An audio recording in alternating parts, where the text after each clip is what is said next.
EOM Business Network. So much for one broadcast. It is a globally acknowledged fact that every business needs a friendly and conducive environment to operate, and Nigeria is no exception. And so on this week's package of the program, we shall bring you a look at the operating environment in Nigeria. Hello there, a very beautiful morning to you, and welcome to yet another package of the EOM Business Network. And just in case you're watching us for the first time, well, the EOM Business Network is a weekly in-depth report and analysis on the Nigerian economy as it connects with operators of businesses and the evolving market. I am Elkanah Ogenovu Mowari, and glad to know you're there. Sit back now, relax yourself as we bring a potpourri, talking heads of industry captains taking a look at the operating environment in Nigeria. Do stay with us.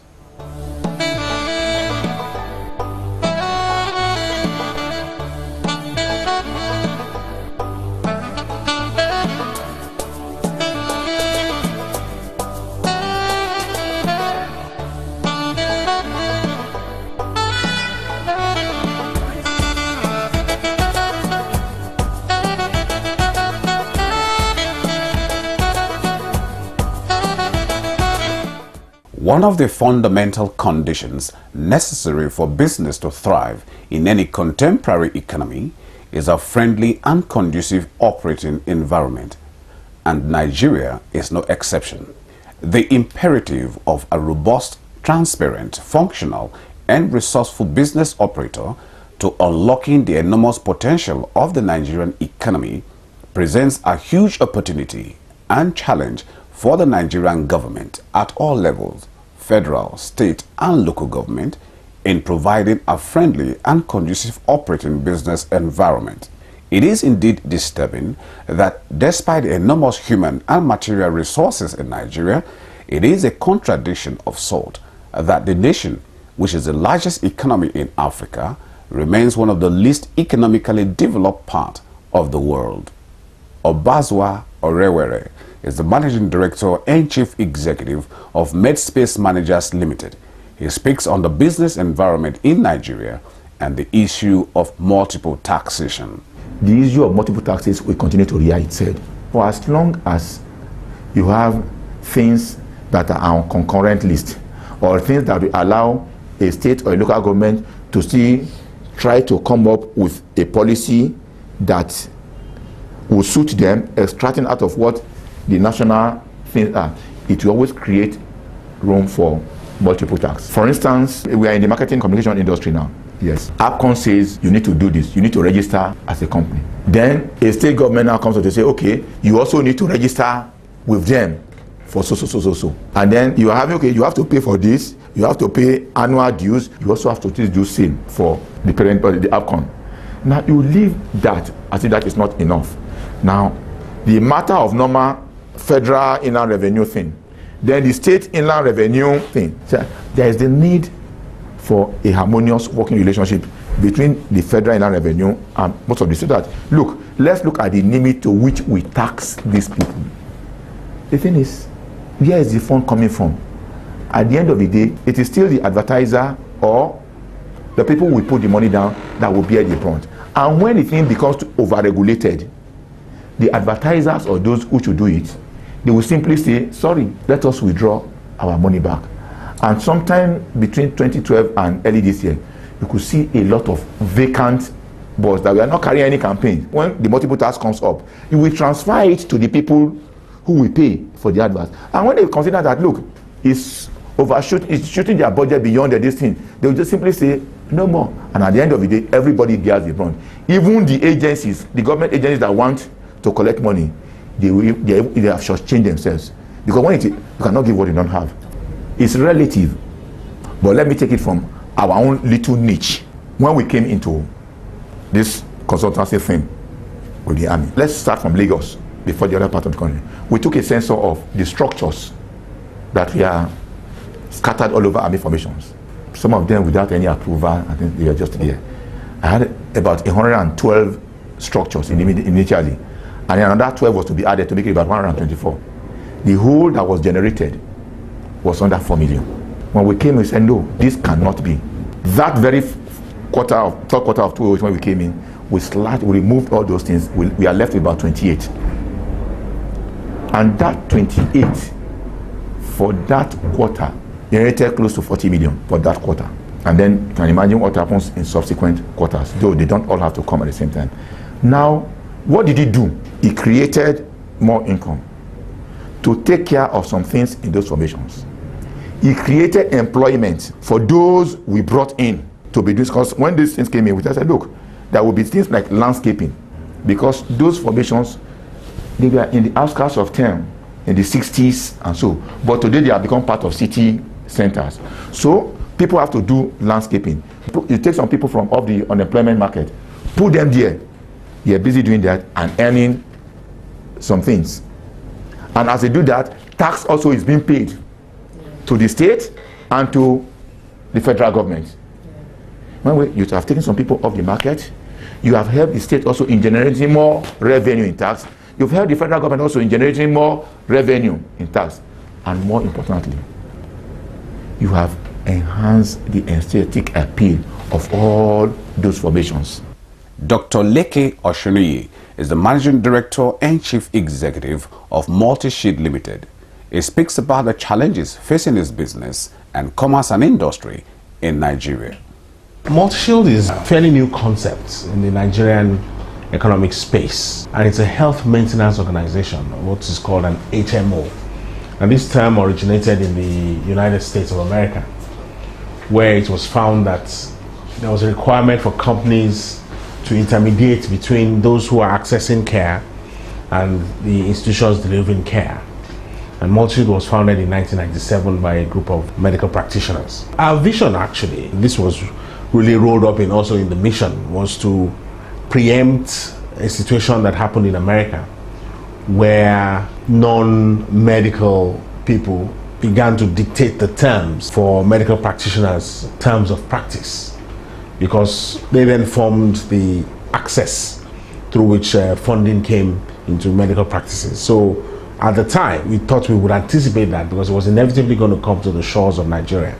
And we wanted to anticipate that situation and be sure that the practitioners themselves had the responsibility of being the conduit through which funds flowed into the system. It's been slower than expected. We now know that Nigeria is the largest economy in Africa. That's not small. Africa is a continent. But a number of things have slowed it down. And I think chief amongst this is the epileptic power supply, and also the absence of low interest capital. It's almost impossible to get money at less than 20% in the country today unless you're a huge multinational. Risk increases, the cost of your capital increases, and it may cost up to 28% even from commercial banks when you add all the management costs. I must mention that Multishield is one of the pioneer HMOs in Nigeria, one of the first 8 that were registered by the National Health Insurance Scheme. If you've had to make a road trip to anywhere within, maybe let's say 200 to 300 kilometers outside Lagos, for example, you will find that many of the roads are crumbling. This is what we call crumbling infrastructure. The roads have not been maintained for a while, and it makes traveling very, very hazardous. Now, the state of the nation's roads are usually indicative of the state of infrastructure generally, because roads are the primary means of communicating between one place and the other. So if the roads are not okay, you don't expect the other things to be okay. Rail also is not okay. Electricity is not okay. So many of these things. The ports are becoming overcrowded. The country is growing in population. The hospitals cannot cope. They're not sufficiently well funded. So a lot of work needs to be done in that direction. And I think perhaps government should look more at collaborating with the private sector to fund some of these programs. Well, I suppose some basic manufacturing can be done if we have constant supply of electricity. But manufacturing is not a magic bullet, because some countries will always be able to manufacture things cheaper than we can. Sometimes you do what you are able to do best, where you have a competitive advantage. It's better to focus on doing things that you know how to do best. So, for example, we may decide that we want to do farming, that we will be better farmers than manufacturers. We can then process some of these agro-allied products, maybe some way and then export them. But we don't have a steel industry yet to speak of, so manufacturing will be quite difficult. We don't have a metals industry. Our plastics industry is in its infancy. All these things matter with manufacturing. If you want to build a car, all these things come into building a car. And the manufacturing strength of a country is usually well indexed by the number of cars they can produce. For example, Japan can do between 10 and 14 million cars a year. United States of America, same thing. The UK probably does about 500,000 cars to 1 million cars a year. I mean, manufacturing and so on and so forth. So I'm not too sure that that should be our primary focus. I think farming is something that nature has endowed us with enough tools to be very excellent at. We have unbeatable weather. We have sufficient rainfall. We have arable land, and we have people who have skills in farming. So I would say farming is something we should look at first before we start going on to the more complicated manufacturing. If we can feed ourselves in this country, then we can then start thinking of more complicated things. Bruno Osil is the Chief Responsibility Officer of All Lines Exposures and Integrated Services Limited, also known as Alexis. He speaks on infrastructure and insecurity in Nigeria. Nigeria will remain an investment destination. A huge population and a massive market speaks for us. On the low side, it's all about the global perspective, talking about we're still on the road of full recovery from the global recession. But be that as it may, let's look at our own local issues. First of all, we want to look at the government policy uncertainty that have beclouded Nigeria as a nation. You will imagine that the budget, I think the budget was just finally approved last week or 2 weeks ago. That's July. A budget that was supposed to roll out in January. And of course, there's a provision that even at that, because you can't keep the country standing still, they can't also expend more than 30% of the budget. So all of that does not add up. It slows the process. So there's the issue of government policy uncertainty. There's the issue of corruption. Hey, corruption is everywhere in the world. America, China, everywhere there's corruption. But the thing about the level of corruption in our country, it has become brazen. People do anything they like with impunity. And it seems like there are no serious check and balances on how we can grab people who are, but it's everywhere. It's everywhere.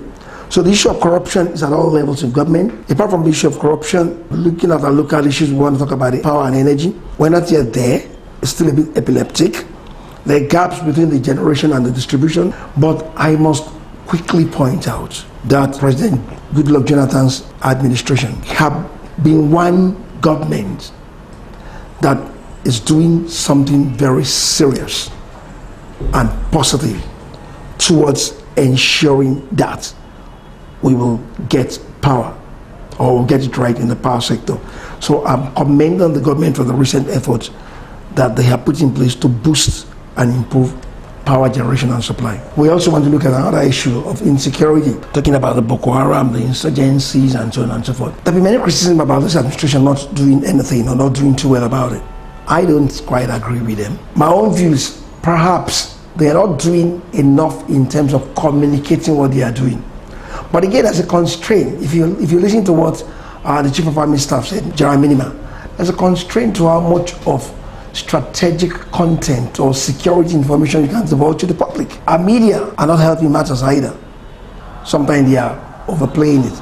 I'm not saying we don't have security problem, but I think like the President said, and like the Chief of Army Staff said, it will take some time. Like you said, remember I'm fighting Nigerians. So I have to be careful about how I release my bullets against Nigerians. Remember they've captured some girls they're using as shield. So I've also been careful when I want to reach them. So they have their constraint. But be that as it may, they can do better. There's room for improvement in terms of this security issue. Goke Oludare is the Managing Director and Chief Executive of Digital Colors Limited. He gives his views on taxation and commerce and industry in Nigeria. It's one of the biggest issues we have, because the big companies have the structure. They can afford to bring in the right accounts people to check through their books, make provision for taxes and everything. The small printers or the small businesses, most of these tax people don't even go there. So when you see somebody who is not putting his money back into his business, it looks like his business is not growing and he's taking his money back to his village, they don't get taxed. And if you have a structure that looks like, okay, this company is looking good and everything, they come in every minute, the local government, the state government, the federal government, you know, everyone comes with different kind of bills, and you find yourself not competitive, you know. But for you to comply with all these things, you have to input this into your cost. And by the time you put all this into your cost, and the other guy is submitting, you know, his own cost into for the same job, there's no way you can match up his own cost. And these are one of the issues we're having. If we all have a level playing ground, we all pay the same, you know, taxes, we all, you know, go through the same process. If we are getting grants, let us, you know, on the same level, then we all compete, you know, fairly. But at the moment, we don't have that, and it's when those who are trying to do. It's even worse when you try to do it right. In Nigeria, you are perceived to have done something wrong from the onset. So it's all up to you to now prove yourself right. That's the way our system is. A policeman at least on the road, he assumes that you are wrong. He wants to slap you and do everything until you get to the station and you know, explain yourself that I'm not wrong. So the tax people, when they come to you, they are coming with the mindset that you are going to lie to them. You have already covered up something. So when you open your papers to them, they still come back to you and say, even though we can't find any fault in all these things, we still believe there's something you are not telling us. So because of that, we are imposing extra cost on you. Now what happens when you are telling them the truth? Then your business suffers for that, because how you take out of your profit or out of your running capital. At the end of the day, it, you know, turns back to affect your business. Your business will not have the opportunity to grow, and you end up sacking people, you know, creating unemployment and the rest of them, instead of the other way around. So these are some of the issues that I have had personally, and that we are experiencing in this industry. Well, if you look at the area where we are, this is supposed to be Shomolu. Is supposed to be a rundown area. That's the perception most people have of Shomolu. But when you come into Shomolu, look at the effect of printing in the life of an average person in Shomolu. There's hardly any house that you don't see this. We employ a lot of people. We train a lot of people. Those who don't even employ, when we train them. Those who are not even on employment, we bring them in on daily pay thing when we have jobs for them. So an average Shomolu person cannot tell you cannot afford the basics of life, and I think that's the effect of the industry that is growing in that area. So I can say we have done more stress of people, the layabouts around in the area. Unfortunately, we don't get the type of encouragement we need to even, you know, do more than we have. Shomolu should be an area, I'm using Shomolu as an example, should be an area where they should have everything, because the amount of money that we are capable of making and the amount of money we are capable of returning back to society, we are being denied access to those things, and everybody just struggling against all odds. Security issue, environmental issue, then the issue of taxes and everything, and you don't even have a voice where nobody hears what you are saying. As much as you are trying to give back to those people, nobody is recycling paper. You have to be the one to find a way to take your paper out for recycling at your own cost. Instead, whereas in other countries, people even encourage you to recycle some of these materials so that it won't end up in the drainage and the rest of them, and you are even being paid for that. So as much as we are trying to do our best, we are not getting enough. Architect Austin Imwa is the Managing Director and Chief Executive of Gothic Land Consortium Limited. He speaks on multiple taxation and the housing sector in Nigeria. The issue of multiple tax is a problem because the federal government wants to play all the roles, that they're actually exercising so much overriding power as far as taxes are concerned. There are certain taxes that, most of the taxes should have been left to the local government and the state government to collect, and they give back to the government. So, but when the federal government takes everything, the state government they also want to take, the local government, they also want to take. Before you know, along the line, you start to have multiple taxes. And again, you also have situations whereby, take for instance, if I'm buying a bag of cement has been paid for by a distributor. The distributor is going to give them to the retailer. I buy from the retailer at the end of the day. VAT would have been paid. And someone comes to me and says that, oh, because you have this contract, all your VAT must be based on your total turnover. You know, when you look at all of this, before you know it, you have a lot of multiple taxes on your hand. I think through legislation, the government should look at this and see a way of reducing this multiple tax that people, particularly entrepreneurs, are suffering. The efforts they have made so far will just be more of policies, but there hasn't been too much effort in terms of implementation. There has to be conscious efforts. What you still have is people that are given opportunities to execute some of these projects. They don't have financial capacity, they don't have technical capacity. I get phone calls every now and then. People say, oh, they have a contract of this nature, they want someone else to execute it. Then the question is, how did you get a contract in the first place when you are not well equipped? to handle such a contract. So it boils down to some bit of corruption at the corridors of power. If you give jobs to the right people to handle, we will have less problems. That is why I always said that it is better to entrust gold with a goldsmith rather than entrust gold with a brickmaker. Dakpo Olakanshe is the Managing Director and Chief Executive of Graphics to Prints. He speaks on multiple taxation. First, before the organized private sector can work, the government itself has to do something. The Nigerian people themselves, they have to do something. Before they can bring us into it, a lot of factors have to be put in place before the organized private sector can work, the OPS can work. When that happens, if basic factors are put in place, for crying out loud, I've been using generators since all day. I know how much I spend on that. Then when we are a bit okay and we feel we are getting more from them, we will cooperate with them. We will start to do something with whatever that, like I know in River States, they just started doing something seriously about it in conjunction with the organized private sector, and people are starting to, I know some colleagues over there that are like, okay, yeah, the state is really doing something about it. When we start having such things, let the government put some things in place. We will be happy, and then we will contribute very well to the organized private sector. That is just it. We are provided just like 16 people here. That goes a long way to whatever growth we can in our part. The government is not really making things easy for us, you know, but then you have to feed, so you have to make things easy for yourself. Architect Babasanwo Tonyi is the Managing Director and Chief Executive of Batumac Design and Consult. He speaks on the state of infrastructure in Nigeria. The issue of tax is all over the world, because that's the bane of development in any nation. You pay your taxes, the government has something to develop, and then it's something that you can also see that the taxpayers are working. But in Nigeria here, there are complaints of multiple taxes. It's so sad. It's sad. As a citizen, as a corporate entity, it is a civic duty to pay taxes. But when it now comes to multiple taxes, it affects the person concerned. You have to pay tax to the state, pay to the federal. You know, it affects your production. It affects your productivity, and thereby bringing the cost, your productivity, bringing it low. And as a result of that, your cash flow or your cost overhead becomes small, and then you'll be left with very low margin. It affects business and economy. Nation's infrastructure, yes, we have them. There are infrastructures. We have roads, we have bridges, dams, and public buildings. But I want to say that they can be adequately improved upon.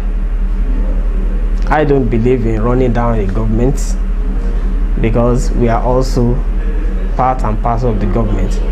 But what we are seeing and experiencing in Nigeria today, all our infrastructures, they are below standard, which can be developed upon.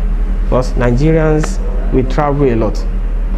We travel a lot, and we see this same infrastructure, something similar outside the country. And then it's like, this is good. We also admire them. But coming back home, we feel, unperturbed. So that's the problem we are having in this country. Those infrastructures, they are there, but we need to improve upon them.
And this is where we call it a wrap on this week's package of the EOM Business Network. Thank you for staying with us. We'd like to also show deep appreciation to our sponsors for your continued interest and support. And just in case you missed out on this broadcast, you can join us on the superhighway, www.eomcommunications.com. In the meantime, on behalf of the production crew, I am Elkanah Organovo Mowai. Same time, same channel next week. We hope you join us then.